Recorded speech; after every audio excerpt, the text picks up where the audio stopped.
So I feel like we're only really able to look forward to what we know. It's hard to look forward to something you haven't experienced in a long time or you've forgotten.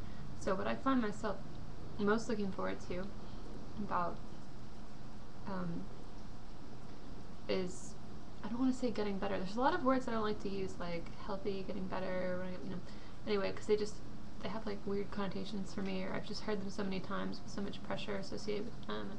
Anyway, but what I'm looking forward to in the future is making sense of this all, because I can definitely understand. I can tell that it's like this like depressed consciousness when you've got it, like not like depression, but like your consciousness isn't your normal consciousness, and I can tell that it just makes so much more sense, or you just see it in this totally different light.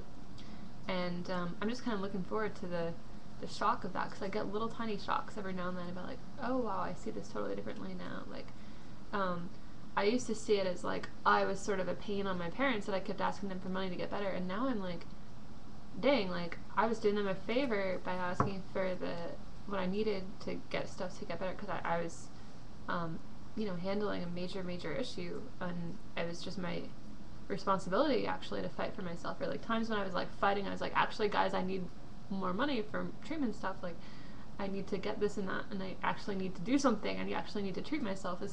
We're not just going to let me like stay in this condition. That was actually doing them a big favor, and that maybe they'll thank me for that in the future. But and then other little things like just seeing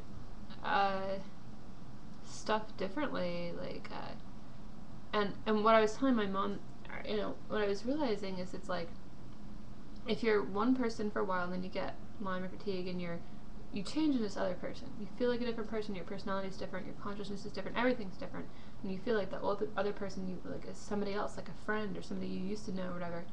Then say you change back into person number one. It's really unfamiliar. So there's this.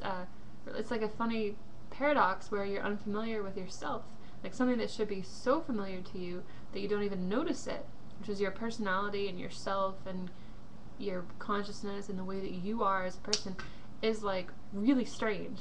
And so it's almost like you feel like you're on hallucinogens when you feel normal, because you're like, weird, the entire world looks different, my house looks different, I'm thinking differently, I feel like I've got a different personality, and like it's so strange.